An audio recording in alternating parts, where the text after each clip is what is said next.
গতদিন নামাজের সূক্ষ্ম সূক্ষ্ম কিছু ভুল সম্পর্কে আলোচনা হয়েছিল। আজকে আবার আলোচনা হবে ইনশাআল্লাহ। ধারাবাহিকভাবে নামাজের যে সূক্ষ্ম সূক্ষ্ম বিষয়গুলি আছে, ভুলগুলি আছে, সে ভুলগুলি সম্পর্কে একে একে সবগুলো ভুল আলোচনা করা হবে।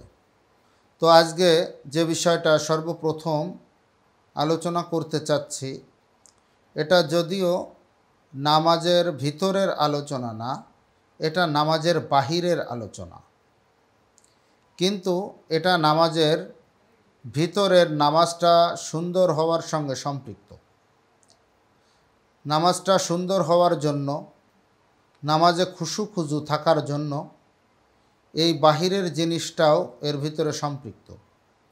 এর জন্য বাহিরের জিনিস হওয়া সত্ত্বেও এটা নামাজের সূক্ষ্ম ভুলের ভিতরেই গণ্য করা হয়েছে এবং এটার আলোচনা করছি।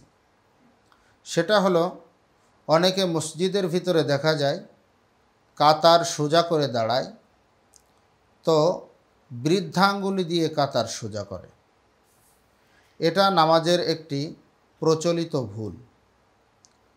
অনেক মসজিদে দেখা যায় বৃদ্ধাঙ্গুলি দিয়ে কাতার সোজা করে, প্রত্যেকের বৃদ্ধাঙ্গুলি সমান রাখে, অর্থাৎ সামনের দিক থেকে কাতারটা সমান থাকে। কিন্তু আসলে হাদিসের ভাষ্য অনুযায়ী বোঝা যায় কাতার সোজা করা তো নামাজের ক্ষেত্রে একটা অপরিহার্য বিষয়। যদি জামাতে নামাজ আদায় করে, কাতার সোজা করা একটি অপরিহার্য বিষয়। কাতার সোজা করতে হবে, বাঁকা রাখা যাবে না। তো কাতার সোজা কোন জায়গার থেকে করব? কাতার সোজা করব আমি গুড়ালির দিকে। কাতার সোজা রাখবো আমি গুড়ালিতে এবং মানুষের কাঁধ, এই দুইটা জিনিসের দিকে আমি লক্ষ্য করব যে আমার গুড়ালি সোজা আছে কিনা এবং কাঁধ সোজা আছে কিনা। আমার পায়ের বৃদ্ধাঙ্গুলি কোথায় গেল ওটা দেখার দরকার নয়। যদি কেউ পায়ের বৃদ্ধাঙ্গুলি দিয়ে কাতার সোজা করে, এটা নামাজের একটি সূক্ষ্ম ভুল। আর একটা সূক্ষ্ম ভুল আছে, এটাও নামাজের ভিতরের ভুল ধরা যায় না, এটাও আসলে নামাজের বাহিরের ভুল। যে নামাজ পড়তেছে না তার ভুল এটা। সেটা হলো, একজন ব্যক্তি নামাজ পড়তেছে, তার সামনে দিয়ে হেঁটে যাওয়া। এটা অনেক বড় গুনাহের কাজ। কিন্তু একটা প্রবাদ আছে, মানুষে কথায় কথায় বলে যে তোমাকে যদি 40 বছরও দাঁড়িয়ে থাকতে হয় তাহলে তুমি দাঁড়িয়ে থাকবা, নামাজের সামনে দিয়ে যাবা না। এটা ভুল কথা। তো নামাজের সামনে দিয়ে হেঁটে যাওয়া এটা অনেক বড় গুনাহের কাজ। হাদিস অনুযায়ী বোঝা যায় এটা অনেক বড় গুনাহের কাজ। কিন্তু এখানে ভুলটা হলো, আমরা অনেকেই আসি যে একজন নামাজ পড়তেছে, আমি এমন জায়গায় আসি যেই জায়গার থেকে ওই নামাজির সামনে দিয়ে যেতে হয়। এখানে নামাজির সামনে সূত্রা দেওয়ারও কোনো ব্যবস্থা নেই। তো এখানে ভুলটা হয় হলো ওই জায়গায় যে আমার কাঁধে একটু রুমাল আছে, ওই রুমালটা আমি বাম হাত দিয়ে নামাজির সামনে সোজা করে ধরি উপর দিক থেকে নিচে, এইভাবে ঝোলায় রাখি। ঝোলায় রেখে আমি সামনে দিয়ে পার হয়ে যাই। বা অনেক সময় আছে আমি হাতটাকে এইভাবে হাঁটু পর্যন্ত বেঁকা করে দিই, দিয়ে আমি ওর সামনে দিয়ে পার হয়ে যাই। এটা আসলে সূত্রা দেওয়া হলো না, একে সূত্রা বলে না। এটা নামাজের ক্ষেত্রে এটাও একটা সূক্ষ্ম ভুল। এটা অহরহ মসজিদের ভিতরে দেখা যায়। আর মসজিদে উচিত হলো সব জায়গায় সূত্রার ব্যবস্থা রাখা। নামাজের আর একটা ভুল মানুষ মসজিদে গিয়ে করে, সেটা হলো জোহর হোক, আসর হোক বা এশা হোক, যে অক্তই হোক না কেন, বিশেষ করে যে নামাজের আগে 4 রাকাত সুন্নাত আছে। এটা নামাজের ক্ষেত্রে একটা ভুল। এখানে একটা ভুল কথা আছে যে যদি 4 রাকাত পড়ার সময় না থাকে সুন্নাত, তাহলে তুমি 2 রাকাতও পড়িও না। অথচ হাদিসের ভিতরে আসছে যখনই তুমি মসজিদে প্রবেশ করো তখন তুমি 2 রাকাত নামাজ পড়ো। এই নামাজকে বলা হয় তাহিয়াতুল মসজিদ বা দুখুলুল মসজিদ। মসজিদে ঢুকে 2 রাকাত নামাজ পড়া। তো মসজিদের ভিতরে আমি যখন ঢুকব, যদি আমার নামাজের আগে সুন্নাত থাকে, আমি সুন্নাত যদি পড়ে নিই, সেটা 2 রাকাত হোক বা 4 রাকাত হোক, আমার তাহিয়াতুল মসজিদ আদায় হয়ে যাবে ওই সুন্নাতের মাধ্যমে। কিন্তু এখানে একটি মানুষের ভিতরে একটি ভুল কথার প্রচলন আছে বা ভুল কাজের বা ভুল জানার প্রচলন আছে। সেটা হলো, যদি তোমার 4 রাকাত পড়ার সময় না থাকে, যে এমন সময় আমি জোহরের সময় মসজিদে ঢুকলাম বা আসরের সময় ঢুকলাম বা এশার সময় ঢুকলাম, যে আমার আর 4 রাকাত সুন্নাত পড়ার সময় নাই। তো আমি চিন্তা করলাম, যেহেতু 4 রাকাত পড়ার সময় নেই, তো আমি 2 রাকাত নামাজও পড়ব না। এখানে অনেক জায়গায় প্রচলন আছে যে তুমি যদি 4 রাকাত পড়ার সময় না পাও, তাহলে তুমি 2 রাকাত নামাজও পড়তে পারবা না। তো এটা হলো একটা ভুল কথা। যদি 4 রাকাত সুন্নাত পড়ার সুযোগ না থাকে, তাহলে ওখানে 2 রাকাত নামাজ পড়তে হবে। এটা সুন্নাত হিসাবে আদায় হবে না, এটা হলো তাহিয়াতুল মসজিদ বা দুখুলুল মসজিদ হিসাবে আদায় হবে। তো 2 রাকাত পড়ার যদি সময় থাকে, তাহলে আমি ওই 2 রাকাত দুখুলুল মসজিদ হিসাবে আদায় করে নিব এবং সুন্নাতকে পরে পড়ে নিব। এটা একটা ভুল কথা যে 4 রাকাত আদায় করার সময় না থাকলে 2 রাকাতও আদায় করা যাবে না। আরেকটি আছে ইমামের পিছনে কাতারে দাঁড়ানোর নিয়ম। ইমামের পিছনে কাতারের নিয়ম হলো, ঠিক ইমামের সোজাসুজি একজন মুক্তাদি দাঁড়াবে, তার ডানে একজন দাঁড়াবে।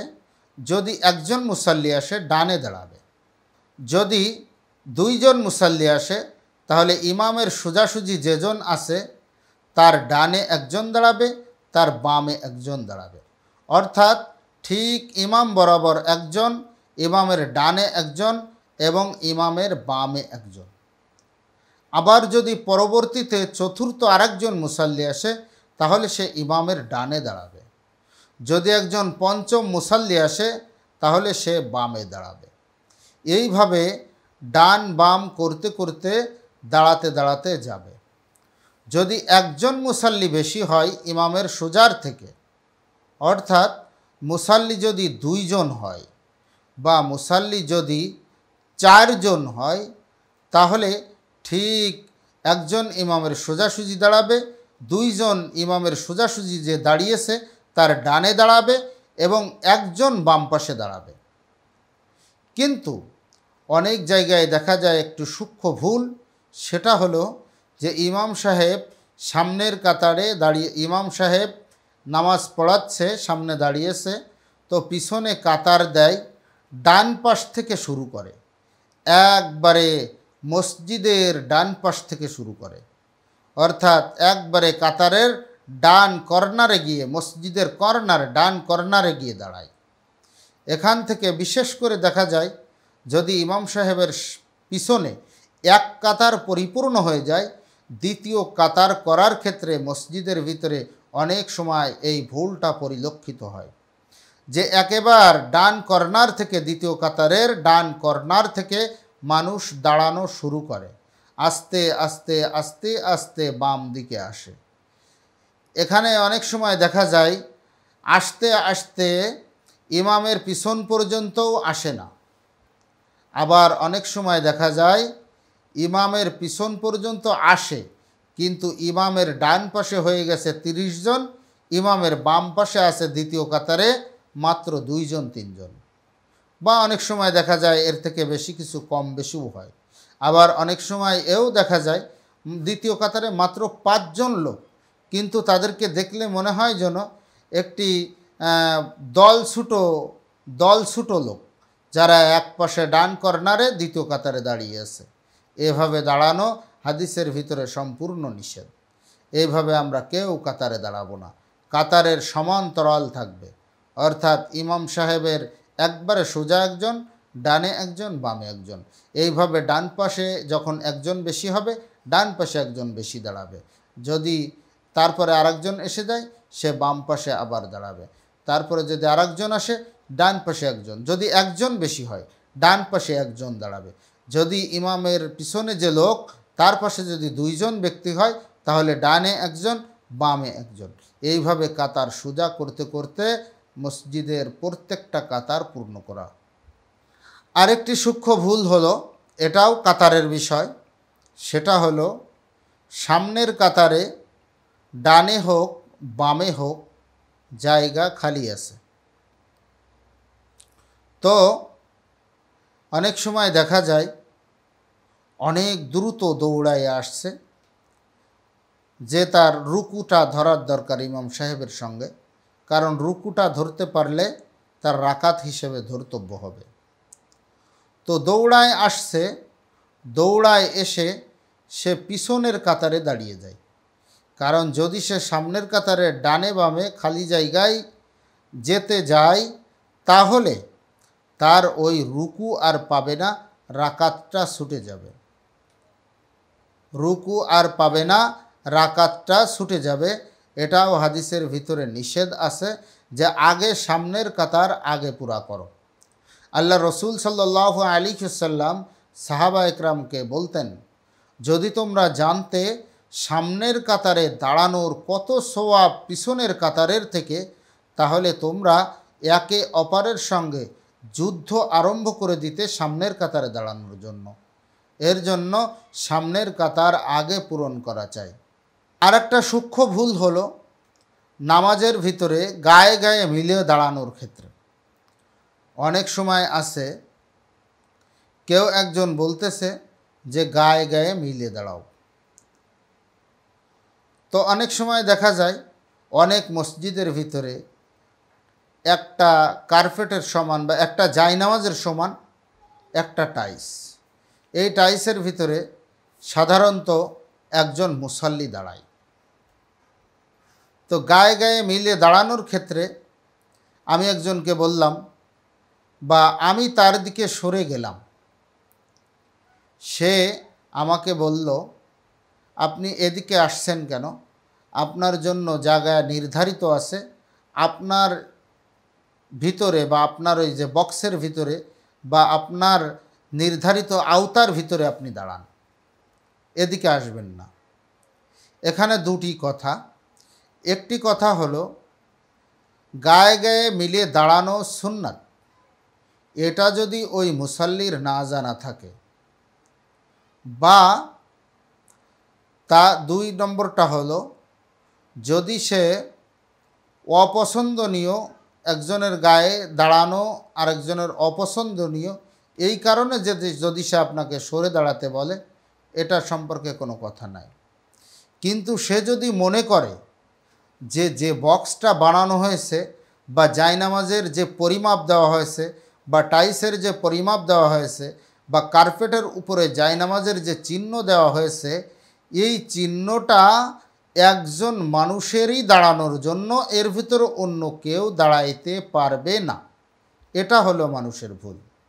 আমি আবারও বলছি, যদি সে সুন্নাত গায়ে গায়ে মিলে দাঁড়ানো সুন্নাত এটা না জানার কারণে বা তার রুচি বিরুদ্ধ, যে তার রুচিতে বাধে গায়ে গায়ে মিলে দাঁড়ানোর ক্ষেত্রে, এমন যদি হয় তাহলে তার ব্যাপারে কোনো কথা নেই। কিন্তু সে যদি মনে করে যে এটা অন্য কোনো কারণ, অর্থাৎ যে জায়নামাজটা বানানো হয়েছেই একজন মানুষ দাঁড়ানোর জন্য, তাহলে এটা নামাজের একটি সূক্ষ্ম ভুল। এই সমস্ত ভুল থেকে আমাদের সবাইকে বেঁচে থাকতে হবে ইনশাআল্লাহ। ধারাবাহিকভাবে নামাজের আরও যে সমস্ত সূক্ষ্ম সূক্ষ্ম ভুলগুলি আছে সে ভুলগুলি বিষয়ে আলোচনা করা হবে ইনশাআল্লাহ। আল্লাহ তাআলা তৌফিক দিলে আপনারা সবাই শুনতে থাকুন ইনশাআল্লাহ, সামনেও এ সম্পর্কে আলোচনা করা হবে।